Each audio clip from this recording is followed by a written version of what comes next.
Praise the Lord. கர்த்தருடைய பரிசுத்த நாமம் மகிமைப்படுவதாக. இந்த வீடியோ மூலியமாய் உங்களை சந்திப்பது மிகுந்த மகிழ்ச்சி. இந்த கிறிஸ்மஸ் சீசன் வந்தாலுமே கிறிஸ்தவ சமுதாயத்துக்குள்ள அநேக விதமான குழப்பங்கள், அநேக விதமான கேள்விகள் சுற்றி கொண்டிருப்பதை நம்மால் பார்க்க முடிகிறது, நம்மால் கேள்விப்பட முடிகிறது. இந்த கிறிஸ்மஸ் நாளை நம்ம கொண்டாடக்கூடாது. இந்த கிறிஸ்மஸ் ஒரு உலக அந்நிய தெய்வத்துடைய வழிபாடோடு கூட ஒப்பிடப்பட்ட ஒரு நாளாக இருக்கிறது. கிறிஸ்மஸ் என்கிற வார்த்தை, கிறிஸ்மஸ் நம்ம கொண்டாட வேண்டும் என்று வேதத்தில் நமக்கு எங்கேயும் சொல்லப்படவில்லை என்று சொல்லக்கூடிய நிறைய விதமான கருத்துக்களை நம்மளை சுற்றி கொண்டிருப்பதை நம்மளால் பார்க்க முடிகிறது. ஆக இந்த நாளிலே கூட நான் சில காரியங்களை சொல்லி நான் இதை தெளிவுபடுத்த விரும்புகிறேன். அது முன்பதாக நான் சொல்ல விரும்புகிற காரியம் என்னவென்று சொன்னால், இந்த வீடியோவின் மூலியமாய் நான் கிறிஸ்மஸை எதிர்த்தும் பேசவில்லை, கிறிஸ்மஸுக்கு ஆதரவாகவும் பேசவில்லை. மாறாக பொதுவாய் இதை குறித்து சில காரியங்களை பகிர்ந்து கொள்ள வேண்டும் என்று நான் விரும்புகிறேன். அதை மாத்திரமே உங்கள் மத்தியிலே நான் பகிர்ந்து கொள்ள நான் விரும்புகிறேன். ஃபர்ஸ்ட் ஆஃப் ஆல், கிறிஸ்மஸ் அப்படின்ற வார்த்தையை கிறிஸ்துவை கொண்டாடுகிற ஒரு கொண்டாட்டம் தான்.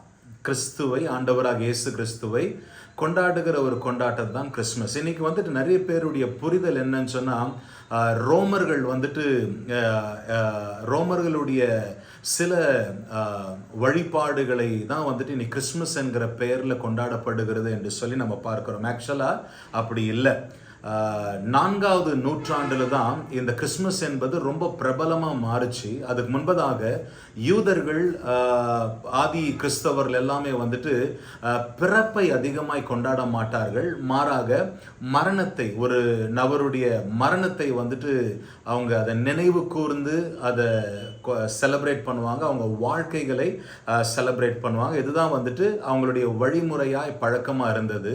ஆனால் இயேசு கிறிஸ்துவுடைய பிறப்புக்கு பிறகு அவருடைய பிறப்பை கொண்டாட துவங்கினார்கள். இயேசு கிறிஸ்துவுடைய இந்த பிறப்பின் கொண்டாட்டம் ஒன்று, கிறிஸ்தவர்களும் அதிகரிக்க தொடங்கினார்கள். கிறிஸ்தவர்கள் பலுகி பெருக தொடங்கினார்கள். இந்த பலுகி பெருகிற கிறிஸ்தவர்கள் கிறிஸ்மஸை, கிறிஸ்துவுடைய பிறப்பை, கிறிஸ்மஸ் அப்படின்ற பேர் வேதத்தில் இல்லைன்னு சொன்னாலும் கிறிஸ்மஸை கொண்டாட தொடங்கினார்கள். ஆண்டவருடைய பிறப்பை கொண்டாட தொடங்கினார்கள்.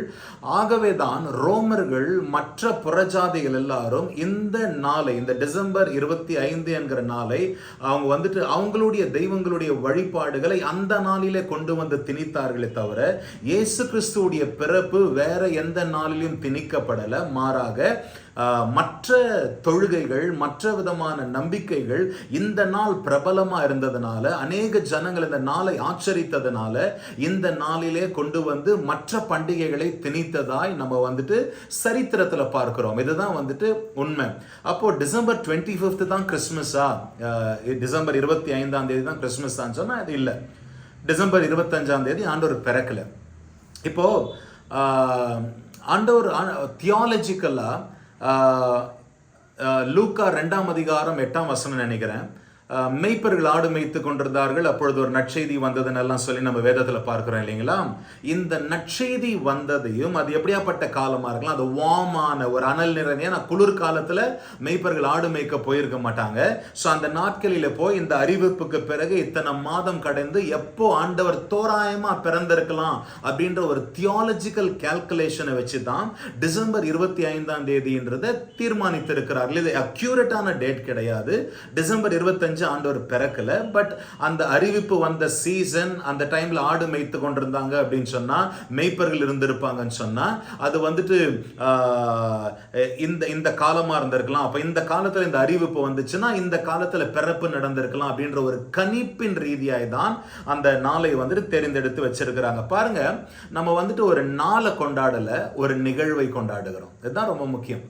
நம்ம வந்துட்டு ஒரு டேவை நம்ம கொண்டாடல. இப்போ கிறிஸ்மஸ் அப்படின்றது வந்துட்டு பைபிளில் இல்லை அப்படின்ற பட்சத்தில் வரும்போது, கிறிஸ்மஸ் நம்ம கொண்டாடுறது முக்கியமா அப்படின்ற ஒரு பட்சத்தில் வரும்போது, இந்த கிறிஸ்மஸ் அப்படின்றது கிறிஸ்துவுடைய பிறப்பை குறித்து ஆதியாகமம் 3ஆம் அதிகாரம் 15ஆம் வசனத்திலிருந்து இயேசு கிறிஸ்துவுடைய வருகை, இயேசு கிறிஸ்துவுடைய பிறப்பு, அவருடைய ஊழியம், அவருடைய மரணம், அவருடைய உயிர்த்தெழுதலை குறித்து ஆதியாகமம் 3ஆம் அதிகாரத்திலிருந்து அவரை குறித்து வேதத்தில் சொல்லப்பட துவங்குகிறது. ஒவ்வொரு தீர்க்கதரிசிகளும் இயேசு கிறிஸ்துவுடைய வருகையை குறித்து, அவருடைய பிறப்பை குறித்து தீர்க்க தரிசனத்தை உரைத்திருக்கிறார்கள். நம்ம வந்துட்டு வேதத்தில் நிறைய காரியங்களை பார்க்கிறோம். ஏசாயா 7:14 பார்க்கிறோம், ஏசாயா 9:6-7 பார்க்கிறோம், மீகா 5ஆம் அதிகாரம் 2ஆம் வசனத்தில் எக்ஸாக்டா அவர் எங்க பிறக்க போகிறார், எந்த இடத்துல அவர் பிறக்க போகிறார் என்கிற தெளிவையும் கூட நமக்கு வேதம் சொல்லி இருக்குது. அப்போ பழைய ஏற்பாட்டுல வேதத்துல இவ்வளோ முக்கியத்துவம் கொடுக்கிற ஒரு நிகழ்வு எப்படி கொண்டாட முடியாத ஒரு நிகழ்வா மாறிடலாம்? புரியுதுங்களா? இப்போ பழைய ஏற்பாட்டில் வேதத்தில் இவ்வளோ முக்கியத்துவம் கொடுக்கப்பட்ட ஒரு நிகழ்வு, இயேசு கிறிஸ்துவுடைய பிறப்பை பரலோகம் அங்கீகரித்தது, பரலோக சித்தமா இருந்தது, தீர்க்கதரிசிகள் சொன்னார்கள், தேவ தூதர்கள் வந்து அறிவித்தார்கள், சாஸ்திரிகள் ஞானிகள் இயேசுவை தேடி போனார்கள். ஏரோது இந்த கிறிஸ்துமஸை கண்டுதான், இயேசுவின் பிறப்பை கண்டுதான் ஏரோது பயந்தான், நடுங்கினான். அதாவது இன்னொரு ராஜா பிறந்துட்டாரா அப்படின்னு சொல்லிட்டு நடுங்க. இவ்வளோ சரித்திரத்தில் நடந்த எல்லாரையும் ஒரு ஒரு ஒரு என்ன சொல்றதுங்க, ஒரு ஆட்டி படைத்த ஒரு நிகழ்வு, கொண்டாட தகுந்த நிகழ்வு தானே. ஸோ அப்போ இந்த கிறிஸ்மஸ் அப்படின்றது வந்துட்டு அதாவது ஒரு நாளை நம்ம கொண்டாடல. இப்போ அந்த நாளில் தான் நம்ம இயேசுவை கொண்டாடணுமா அப்படின்னு சொன்னால், ஆக்சுவலாக நான் கொஞ்சம் ஆழமாக போய் சொல்லணும்னு சொன்னால், நாட்களை குறித்து பேசுவோமே ஆனால், ஆக்சுவலாக இந்த Monday, Sunday, Monday, Tuesday, Wednesday, Thursday, Saturday இதெல்லாம் வந்துட்டு நம்ம சொல்லவே கூடாது. ஏன்னா இந்த நாளெல்லாம் வந்துட்டு நாம் கண்டுபிடிக்கல. இதெல்லாம் பழைய ரோம கலாச்சாரத்துலேருந்தும் பழைய சரித்திர ரீதியாக இந்த பெயர்கள் எல்லாம் மண்டே, டியூஸ்டேன்னு சூட்டப்பட்டதெல்லாம் நீங்கள் பார்ப்பீங்கன்னா அது வேறு விதத்தில் சூட்டப்பட்டிருக்குது. ஃபார் எக்ஸாம்பிள், சண்டே அப்படின்னு சொல்லும் போது வந்துட்டு காட் சாட்டன் அப்படின்னு சொன்னால் அந்த ஒரு கிரகம், இப்போ பூமி இத்தனை கிரகங்கள் இருக்குதுன்னு சொல்கிறாங்கல்ல, அந்த மாதிரி ஒரு கிரகத்துடைய பேர் அந்த சாட்டன். அந்த சாட்டன் வந்துட்டு காட் சாட்டன் அப்படின்னு சொல்லக்கூடிய ஒரு தெய்வத்தை வணங்கின ஒரு நாளாக இருந்தது. அதை சோல் இன்விக்டஸ் என்று சொல்லி, அன்கான்கர்ட் சன், ஜெயிக்க முடியாத சூரியன் என்று சொல்லி சூரியனை வணங்கின ஒரு நாளை தான் சண்டே. அப்போ சண்டேன்னு நம்ம சொல்லக்கூடாது. சண்டே பார்க்கலாம் பிரதர், சண்டே பார்க்கலாம் சிஸ்டர் நம்ம சொல்லவே கூடாது. ஏன்னா சண்டேன்றது நம்முடைய வாயில வந்துச்சுன்னா அந்த குறிப்பிட்ட நாளை, அந்த தெய்வத்துடைய அந்த வழிபாட்டை நம்ம வந்துட்டு சண்டே, அது சன்னுடைய டே, சன்னை வழிபடுற ஒரு டே அப்படின்னு சொல்ற மாதிரி. தேர்ஸ்டே என்ற வார்த்தை வருது இல்ல, தேர்ஸ்டே, தோர் என்கிற ஒரு தெய்வத்தை வழிபட்ட ஒரு நாள் தான் தேர்ஸ்டே என்று சொல்லி அவர்கள் வந்துட்டு மாற்றி வைத்திருக்கிறார்கள். வெட்னஸ்டே அப்படின்னு சொல்லும் பொழுது நார்ஸ் அப்படின்னு சொல்லக்கூடிய ஒரு தெய்வம், Norse God warden, WODEN warden என்று சொல்லக்கூடிய அந்த நார்ஸ் காட் வார்டன் என்கிற அந்த ரிலீஜியஸ் சிக்னிஃபிகன்ஸ், மத ரீதியான ஒரு சம்பந்தம் ஒவ்வொரு டேக்கும் இருக்கு. ரோமர் கலாச்சாரத்திலிருந்து மற்ற கலாச்சாரங்கள்லேருந்து வரப்பட்ட காரியங்கள் தான் இவைகள் எல்லாம். அப்போ வந்துட்டு நம்முடைய பிள்ளைகள்கிட்ட உட்கார்ந்து நம்ம வந்துட்டு மண்டே சொல்லு, சண்டே, மண்டே, டியூஸ்டே சொல்லு, டேஸ் ஆஃப் த வீக் சொல்லு அப்படின்ட்டு நம்ம வந்து சொல்லவே கூடாது. ஸ்கூலில் நம்ம சொல்லிடணும், சண்டே, மண்டே, டியூஸ்டே, வெனஸ்டே எல்லாம் என் பிள்ளைங்களுக்கு கற்றுக் கொடுக்காத, இது வந்துட்டு வேறு தெய்வங்களுடைய பெயர்களை சொல்லும்படியா இது இருக்கிறது அப்படின்னு சொல்லி நம்ம சொல்லிட முடியாது இல்ல. இன்னைக்கு நம்ம அதை என்ன மீனிங்ல பயன்படுத்துகிறோம், அதை நம்ம எப்படியா அதை மத ரீதியா நம்ம பயன்படுத்துகிறோமா, இல்ல ஒரு நாளை குறிப்பிட நம்ம பயன்படுத்துகிறோமா அப்படின்றத நம்ம யோசிக்கணும். அப்போ இன்னைக்கு நம்ம சண்டே அப்படின்னு சொல்றோன்றதுல தப்பு இல்லைன்னு சொன்னா, வெட்னஸ்டேன்னு சொல்றதுல தப்பு இல்லைன்னு சொன்னா, தேர்ஸ்டே, தோர் என்கிற தெய்வத்தை வணங்கக்கூடிய அதுல இருந்து வந்த நாள் தான் தேர்ஸ்டே. நார்ஸ் என்ற ஊடன் என்று சொல்லக்கூடிய அந்த ஒரு காடை வணங்கக்கூடிய நாள் தான் வெட்னஸ்டே. சன் காட் வணங்கக்கூடிய நாள் தான் சண்டே. இன்னைக்கு இது எல்லாத்தையும் இது பண்ணும்பொழுது நம்ம ஆக்சுவலா சண்டே சர்ச்சுக்கே போகக்கூடாது, சண்டேனே சொல்லக்கூடாது. இது நம்மளை யோசிக்க வைக்கதா இல்லையா? அப்போ கிறிஸ்மஸ் அப்படின்றது வந்துட்டு எவ்ரிடே செலிப்ரேஷன் தான். ஒவ்வொரு நாளும் நம்ம கிறிஸ்துவை கொண்டாடணும், கிறிஸ்மஸை கொண்டாடணும். இது வந்துட்டு கிறிஸ்தவம் என்பது ஒரு மனம் தானே, ஐக்கியம் தானே, குடும்பம் தானே. அதை நம்ம இணைந்து நம்ம கொண்டாடுறோம்னு சொன்னால் அதில் தப்பு இல்லையே. பைபிளில் ரோமர் 14ஆம் அதிகாரம் 5-6 வசனத்தில் நீங்கள் படிப்பீங்கன்னு சொன்னால், நீங்கள் படித்து பாருங்கள். ரோமர் 14:5-6 படித்து பாருங்கள். சிலருக்கு ஒரு நாள் விசேஷமாக இருக்கும், சிலருக்கு ஒரு நாள் விசேஷமாக இருக்காது. விசேஷமாக இருக்கிறவன் அதை கர்த்தருக்கென்றே விசேஷித்த நாளாய் அதை மாற்றிக்கொள்ளுகிறான். விசேஷம் இல்லாதவனும் அதை கர்த்தருக்கென்றே அதனாலே விசேஷம் இல்லாததாய் மாற்றிக்கொள்ளுகிறான். அப்போது கிறிஸ்மஸ் உங்களுக்கு முக்கியம் சொன்னால் கர்த்தருக்கு ஸ்தோத்திரம். கிறிஸ்மஸ் என்கிற நாள் உங்களுக்கு முக்கியம் இல்லைன்னு சொன்னால் கர்த்தருக்கு ஸ்தோத்திரம். ஆனால் நாம் யாரையும் நியாயம் தீர்க்க வேண்டாம். நாம் கிறிஸ்மஸை எதுக்காக அந்த நாளை நம்ம கொண்டாடல, அந்த நிகழ்வை நம்ம கொண்டாடுகிறோம் அப்படின்னு பார்த்தா, வேதத்தில் ஹனுக்கா அப்படின்னு சொல்லக்கூடிய ஒரு பண்டிகை இருக்குது. இந்த பண்டிகையை கொண்டாடணும் அப்படின்னு சொல்லிட்டு எந்த நியாயப்பிரமாணத்திலையும் சொல்லப்படலை. ஆனால் அவன் சொல்லட்டுங்களா, யோவான் 10ஆம் அதிகாரத்தில் இயேசு அந்த பண்டிகையை கொண்டாடினார். அப்போ அந்த கலாச்சாரம், அந்த பழக்க வழக்கங்களின்படி இயேசு அந்த நியாயப்பிரமாணத்தில் சொல்லப்படாத ஒரு பண்டிகை இயேசு கொண்டாடுவாரே. ஆனால் இயேசுவை கொண்டாடக்கூடிய ஒரு நாளாய் நம்ம ஏன் இயேசுவை கொண்டாடக்கூடாது? ஸோ என்னை பொறுத்த வரைக்கும் கிறிஸ்மஸ் கொண்டாடுவது தவறில்லை. ரெண்டாவது, கிறிஸ்மஸ் கொண்டாடும் பொழுது இந்த கிறிஸ்மஸ் ட்ரீ அவசியமா? கிறிஸ்மஸ் ட்ரீ எல்லாம் நம்ம வைக்கணுமா? நிறைய பேருடைய புரிதல் என்னன்னு சொன்னாக்கா, எரேமியா 10ஆம் அதிகாரத்தில் வந்துட்டு ஒரு காரியம் சொல்லப்படுகிறது. மரங்களை வெட்டக்கூடாது, மரங்களை வெட்டி அந்த அந்த மரங்களை வந்துட்டு அலங்கரிக்க கூடாது. அது வந்துட்டு அது சாபம், அது வந்துட்டு பாவம் சொல்லப்படுறது எரேமியா 10ஆம் அதிகாரத்தில் பார்க்கிறோம். ஈவன் ஏசாயா 44ஆம் அதிகாரத்தில் கூட சில காரியங்கள் அதை பற்றி பேசப்பட்டிருக்கிறது நம்மளால பார்க்க முடிகிறது. இது ஆக்சுவலாக என்ன மீனிங் அப்படின்னு சொன்னால், அந்த நாட்களிலே மரங்களை வெட்டி அந்த மர கிளைகளை ஒரு விக்கிரகத்தை போல ஒரு சொரூபமாய் அதை வடிவமைத்து அதை அலங்கரித்து அதை பூஜித்தார்கள், அதை சேவித்தார்கள். அப்போ ஆண்டவர் அவர் சொல்றாரு, எனக்கு எந்த தோற்றமும் கிடையாது, என்னை உண்டாக்காதீங்கன்னு சொல்ற தெய்வம் ஒருத்தன் மரத்தை வெட்டி அதுல இருந்து ஒரு சொரூபத்தை உண்டாக்குவானா? அதை விரும்புவாரா? விரும்ப மாட்டார். அதனாலதான் எரேமியா தீர்க்கதரிசன புத்தகத்தை, இப்போ இது பழைய ஏற்பாடு, கிறிஸ்மஸே இங்க வரல. கிறிஸ்மஸ்க்கு முன்னால நடந்த ஒரு சம்பவத்தை இன்னைக்கு கிறிஸ்மஸுக்கு சம்பந்தப்படுத்தி மரத்தை வெட்டக்கூடாது, மரத்தை வெட்டி கொண்டு வந்து அதை அலங்கரிக்க கூடாதுன்னு சொல்லி வேதம் சொல்லுகிறதுன்னு சொல்லி நிறைய பேர் இன்னைக்கு சொல்றாங்க. ஆக்சுவலா இது கிறிஸ்மஸுக்கு முன்னால பல ஆயிரம் வருஷங்களுக்கு முன்னால நடந்த ஒரு சம்பவம். அதனுடைய கான்டெக்ஸ்டே வேற. மரத்தை வெட்டி அந்த கிளைகளை ஒரு விக்கிரகத்துக்குரிய ஒரு சொரூபத்தின் ஷேப்ல பண்ணி அதை அலங்கரித்து நமஸ்கரித்ததுனால தான் அது தேவனுக்கு அருவருப்பாய் மாறியது.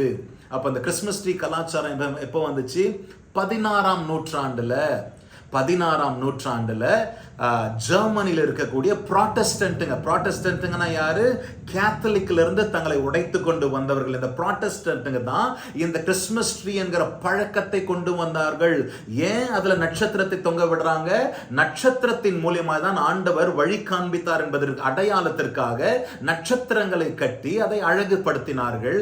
அதே மாதிரி வந்துட்டு தேவ தூதர்கள் மூலியமா இந்த அறிவிப்பு வந்ததுனால தேவ தூதர்களுடைய அந்த காரியங்களையும் அந்த மரத்துல கட்டி அழகுபடுத்தினார்கள். அவ்வளவுதான். ஒரு ரிமெம்பரன்ஸ், ஒரு ஞாபகப்படுத்திக் கொள்ளும்படியாய் இப்படி அந்த சம்பவம் நடந்தது. இப்போ ஒரு புறஜாதி யாருன்னா பார்த்து, ஏன் இங்க ஏஞ்சல் தொங்க விட்டு இருக்கிறீங்க? தேவ தூதர்கள் தான் வந்து அறிவித்தார்கள். ஏன் இந்த நட்சத்திரம்? இந்த நட்சத்திரம் தான் அன்னைக்கு இருந்த ஜிபிஎஸ் மேப் அப்படின்னு சொல்லிட்டு நம்ம சத்தியத்தை சொல்வதற்கு கூட ஒரு ஏதுவான ஒரு வழி அது மாறுது இல்லை. ஸோ கிறிஸ்மஸ் ட்ரீ வந்துட்டு வேதத்தின் ரீதியாய் அது தப்பு இல்லை. நம்ம என்ன நோக்கத்துக்காக அதை வைக்கிறோம், அது எப்போ துவங்குச்சுன்றது முக்கியம். அது இப்படி தான் துவங்கினது. அது இயேசுவை நினைவு கூறும்படியாக தான். சாண்டா கிளாஸ், கிறிஸ்மஸ் தாத்தா. நான் கூட வந்துட்டு கிறிஸ்மஸ் தாத்தாவை ரொம்ப என்கரேஜ் பண்ணுறதில்ல. ஏன்னா சாண்டா கிளாஸ் வந்துட்டு இன்னைக்கு அந்த கவனத்தை ரொம்ப இழுக்கிறதுனால சாண்டா கிளாஸ் வருவாரான்னு எதிர்பார்க்குறாங்களே தவிர இயேசு மேலே இருக்கிற கான்சன்ட்ரேஷன் போயிடுதுன்றதுனால அந்த சாண்டா கிளாஸை வந்துட்டு நம்ம அவ்வளோ என்கரேஜ் பண்ணுறது கிடையாது. தப்பு இல்லை, பட் ஆனால் என்கரேஜ் பண்ணுறது கிடையாது. இன்னைக்கு கொக்கோ கோலா ஆட் மூலயமா தான் இந்த சாண்டா கிளாஸ் வந்துட்டு ஜாஸ்தி பாப்புலர் ஆனது. அதாவது 19th செஞ்சுரியில், போன நூற்றாண்டில் தான் இது வந்துட்டு பாப்புலர் ஆனது. அதுக்கு முன்னால் வந்துட்டு இந்த சாண்டா கிளாஸ் என்பது கிடையாது. ஆனால் அவ்வளோ இருந்துச்சு, பட் அவ்வளோ பாப்புலர் கிடையாது. இந்த சாண்டா கிளாஸை வந்து நிறைய காரியங்களை வந்துட்டு தாமஸ் நெஸ்ட்டுக்கு இந்த மாதிரிலாம் நிறைய நபர்களை தாமஸ் நாஸ்ட்ன்னு சொல்லக்கூடிய நபருக்கு ஒப்பிட்டு நிறைய காரியங்கள் வந்துட்டு கொக்கோ கோலா கம்பெனி வந்துட்டு அதில் 666 இருக்குது, அந்தி கிறிஸ்துக்குரிய அடையாளம்லாம் சொல்லி நிறைய பேசப்படுகிறது. ஆக்சுவலாக வந்துட்டு 4ஆம் நூற்றாண்டில் செயின்ட் நிக்கோலஸ்னா ஆக்சுவலாக ஒரு சபையுடைய பிஷப். இந்த பிஷப்புடைய ஜெனராசிட்டினா என்ன, கொடுக்கக்கூடிய அந்த கேரக்டரை வச்சு தான் சாண்டா கிளாஸ் என்பதை கொண்டு வந்தாங்க. ஒரு தேவ மனுஷன் கொடுக்கக்கூடியவனாக இருந்தான். யார் கொடுக்கிறவர்? தெய்வம் தான் கொடுக்கிறவர். தெய்வத்துடைய சுபாவம் தான் கொடுக்கிறது. அப்போ தெய்வத்துடைய சுபாவமாகிய கொடுக்கக்கூடிய ஒரு மனப்பக்குவத்தை வைத்திருந்த ஒரு தேவ மனுஷன் அவர் இறந்துட்டாரு. அவரை மறக்கக்கூடாது அப்படின்றதுனால அந்த சாண்டா கிளாஸ், ஏன்னா அவ்வளோ அவர் கொடுத்துருக்கிறார், அவரை மறக்கக்கூடாதுன்றதுனால தான் இந்த சாண்டா கிளாஸை வந்துட்டு அறிமுகப்படுத்தினார்கள். அப்படிதான் வந்துட்டு இந்த சாண்டா கிளாஸுடைய பழக்கம் வந்தது. 19th செஞ்சுரியில் 19ஆம் நூற்றாண்டில் இந்த கொக்கோ கோலா ஆடு மூலியமா இந்த சாண்டா கிளாஸுடைய கிறிஸ்மஸ் தாத்தாவுடைய பிரபலம் அதிகமானதுனால இது இன்னைக்கு வந்துட்டு ஒரு பேசும் பொருளாய் இன்னைக்கு மாறிடுச்சு. இல்லைன்னு சொன்னால் அது வந்துட்டு தப்பு இல்லை. ஓகே, கேரல்ஸ் பற்றி பார்க்கும்பொழுது கேரல்ஸ் நம்ம வந்துட்டு போகலாமா, கேரல்ஸ் நம்ம வந்து பாடலாமா? இன்னைக்கு வந்துட்டு இந்த கேரல்ஸுடைய நோக்கமே வந்துட்டு வித்தியாசமாக மாறிடுச்சு. நான் எப்பவும் சொல்கிறேன், கேரல்ஸ் போகிறதுனால நம்மளுக்கு என்ன கிடைக்கும் அப்படின்றது போகிறது வந்துட்டு தப்பு. கேரல்ஸ் போகிறதுனால காணிக்க வரோம், இல்லை இங்கே சாப்பிடலாம் அப்படின்னு சொல்லி போகிறது ரொம்ப தப்பு. ஆனால் அந்த கேரல்ஸ் போகிறது என்னை பொறுத்த வரைக்கும் அது தப்பு இல்லை. ஏன் தப்பு இல்லை அப்படின்னு சொல்லிட்டு நான் சொல்கிறேன்னு சொன்னால், ஐ திங்க் பிலிப்பியர் 1ஆம் அதிகாரம் 18ஆம் வசனம், அந்த வசனத்தை நான் எடுத்து வைக்கல. பிலிப்பியர் 1ஆம் அதிகாரம் 18ஆம் வசனத்தை நீங்கள் வாசித்து பாருங்கள். அந்த வசனத்தை வாசிக்கும் பொழுது நான் எப்படி சொல்ற அப்படின்றது எனக்கு முக்கியம் இல்லை. பவுல் சொல்றாரு, ஏதோ ஒரு விதத்துல ஆண்டவர் பிரசங்கிக்கப்படுகிறார், இது எனக்கு மகிழ்ச்சியை கொண்டு வருகிறது, இன்னமும் அது எனக்கு மகிழ்ச்சியை கொண்டு வரும்னு சொல்லிட்டு பவுல் சொல்றதை நம்ம பார்க்கிறோம். அப்போ ஒரு ஆப்பர்ச்சுனிட்டி நம்ம யூஸ் பண்ணோம். ஹனுக்கா குறித்து சொன்னேன்ல, இயேசு கொண்டாடினார்னு. ஹனுக்கா என்ற ஃபெஸ்டிவல்ல கூட அது வந்து ஃபெஸ்டிவல் ஆஃப் லைட்ஸ்னு சொல்லுவாங்க, ஃபெஸ்டிவல் ஆஃப் டெடிகேஷன் சொல்லுவாங்க. அந்த ஃபெஸ்டிவல் ஆஃப் லைட்ஸில், அந்த வெளிச்சத்தின் பண்டிகையில் இயேசு கிறிஸ்து வந்துட்டு அவரை மேசியா என்று அந்த ஆப்பர்ச்சுனிட்டி, அந்த சந்தர்ப்பத்தை பயன்படுத்தி கொண்டு அவரை மேசியா என்று சொல்லி அவர் வந்துட்டு பேசுறத பார்க்குறோம். எங்க? தேவாலயத்தில். அவர் கொண்டாட தேவாலயத்துக்கு போறாரு. தேவாலயத்துக்கு ஹனுக்காவை கொண்டாடுறதுக்கு இயேசு போறாரு. போற இடத்துல வந்திருக்கிற ஜனங்க மத்தியில தன்னை மேசியாவாய், தன்னை உண்மையான வெளிச்சமாய் இயேசு வெளிப்படுத்துறத பார்க்கிறோம். அதே மாதிரி தான் கிறிஸ்து பிரசங்கிக்கப்படுறாரா, அவ்வளவுதான் முக்கியம். இப்போ கிறிஸ்து பிரசங்கிக்கப்படுறாரா இல்லையான்றதுல ஏன் கிறிஸ்தவங்களுக்கே சொல்லணும், ஏன் வந்துட்டு புறஜாதிகளுக்கு சொல்லக்கூடாது? இன்னைக்கு கிறிஸ்தவர்களே கூட நிறைய பேர் நம்பிக்கையற்ற நிலைமையில் இருக்கிறாங்க. நாங்கள் இந்த வருஷம் வந்துட்டு எங்கள் சர்ச்சில் கேரல்ஸ் போனோம். எங்கள் சர்ச்சில் கேரல்ஸ் போகும்பொழுது ஒன்று சொல்லட்டுங்களா, கிறிஸ்தவர்கள் எல்லாரும் இன்னைக்கு கிறிஸ்துவை உடையவர்களா இல்லை, அதுதான் உண்மை. கிறிஸ்தவர்கள் என்கிற பெயரில் இருக்கக்கூடிய எல்லாருமே இன்னைக்கு உண்மையான கிறிஸ்தவர்களா இல்லைன்றது தான் உண்மை. நிறைய பேர் இருளிலே இன்னும் வாழ்ந்து கொண்டிருக்கிறார்கள். அந்த இருளில் இருக்கிறவர்களுக்கு இருளை குறித்தும் வெளிச்சத்தை குறித்தும் கூடிய முக்கியத்துவத்தை போதிக்கக்கூடிய ஒரு தருணமாய் இதை நாங்கள் பயன்படுத்தி கொண்டோம். ஒவ்வொரு வீட்டிலையும் கொஞ்ச நேரத்தை செலவு செய்து கிறிஸ்தவ வீடுகளிலே அந்த வீடுகளுக்குள்ள என்ன வார்த்தையை பேச வேண்டும், எதை அந்த வீட்டுக்குள்ள சொல்ல வேண்டும் என்கிறதை ஒவ்வொரு வீட்டுக்குள்ளவும் வார்த்தைகளை சொல்லி அவங்கள வந்துட்டு எல்லாமே ரட்சிப்புக்குரிய வார்த்தை தான், எல்லாமே இயேசுவுக்கு இருதயத்தை திறந்து கொடுக்கக்கூடிய வார்த்தை தான். இயேசு உங்களுக்காக பிறந்தார், இயேசு வந்துட்டு பெத்லகேம்ல பிறந்தார்னு சொல்லி தெரிஞ்ச விஷயத்த சொல்றதுக்காக போல, பாவத்தை கண்டித்து இயேசு இருதயத்தை திறந்து கொடுத்து உண்மையான கிறிஸ்தவனாய் வாழு என்று சொல்லக்கூடிய சத்தத்தை தான் கிறிஸ்தவ வீடுகளிலும், அதே போல கிறிஸ்துவை அறியாத இடங்களுக்குள்ள போகும்பொழுது ரட்சிப்பின் செய்தியும் சொல்லும்படியாக தான் இந்த கேரல்ஸ்ல நாங்கள் கடந்து போனோம். அப்போ கேரல்ஸ் என்பது வந்துட்டு தப்பு இல்லை, ஆனா நம்ம என்ன மனப்பான்மையோடு நம்ம இதை செய்யறோன்றதுல இருக்கு. சார், நான் ஏற்கனவே சொன்ன மாதிரி சிலருக்கு சில காரியங்கள் விசேஷமா இருக்கும், சிலருக்கு சில காரியங்கள் விசேஷமா இருக்காது. விசேஷமா இருக்கிறவன் அதை கர்த்தருக்கென்றே விசேஷமாக்கட்டும், விசேஷம் இல்லாதவனும் அதை கர்த்தருக்கென்று விசேஷம் இல்லாததும் ஆக்கட்டும். அப்ப என்ன அர்த்தம்? கிறிஸ்துமஸை நீங்க கொண்டாடுறதுனால நீங்க பரிசுத்தமாக போறதில்ல. கிறிஸ்மஸே இல்லைன்னு நீங்கள் சொல்கிறதுனால நீங்கள் பரிசுத்தமாக போகிறதில்ல, இயேசு கிறிஸ்துவனால தான் பரிசுத்தமாக போகிறீங்க. கிறிஸ்மஸ் ட்ரீயை வைக்கிறதுனால நீங்கள் பரிசுத்தமாக போகிறதில்ல, கிறிஸ்மஸ் ட்ரீ என் வீட்டுக்குள்ளே வேணான்னு சொல்கிறதுனால பரிசுத்தமாக போகிறதில்ல, இயேசு கிறிஸ்துவனால தான் பரிசுத்தமாக போகிறீங்க. கிறிஸ்மஸ் தாத்தாவை வேஷமே போட்டு நம்ம ஆடினாலும் நம்ம பரிசுத்தமாக போகிறதில்ல, கிறிஸ்மஸ் தாத்தாவை இந்த பக்கமே வரக்கூடாதுன்னு சொல்லி நம்ம அந்த கிறிஸ்மஸ் தாத்தா கூறிய அந்த காரியங்களை ரிஜெக்ட் பண்ணும் போதும் நம்ம பரிசுத்தப்பட போகிறதில்ல, இயேசு கிறிஸ்துவனால தான் பரிசுத்தப்பட போகிறோம். கேரல்ஸ் போகிறதுனாலையோ கேரல்ஸ் போவாதனாலையோ நம்ம பரிசுத்தமாக போகிறதில்ல, இயேசு கிறிஸ்துவினால தான் நம்ம பரிசுத்தமாக போகிறோம். வேதம் சொல்லுகிறது, நீ எதை செய்தாலும் அதை தேவ நாமத்தின் மகிமைக்காக செய்யின்னு சொல்லி. ஸோ ஒவ்வொரு நபருடைய இன்டென்ஷன் கர்த்தர் அறிந்திருக்கிறார். என்னுடைய நோக்கம் என்னன்னு உங்களுக்கு தெரியாது, உங்களுடைய நோக்கம் என்னன்னு எனக்கு தெரியாது. அப்போ எனக்கு இது வேணும்னு சொன்னா நீங்க அதை நியாயம் தீர்க்காதீங்க, பாராட்டுங்க. உங்களுக்கு அது வேணும்னு சொன்னா வேணான்னு சொன்னா நான் அதை நியாயம் தீர்க்க கூடாது, நான் அதை பாராட்ட வேண்டும்.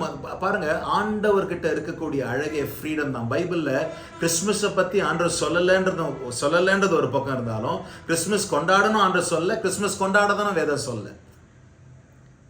ஆண்டவர் அந்த ஃப்ரீடம் நம்ம கையில கொடுத்திருக்கிறார். அப்ப அந்த ஃப்ரீடம்ல நான் தேவனை மகிமைப்படுத்துறேனா இல்லையான்றது தான் பொருள்.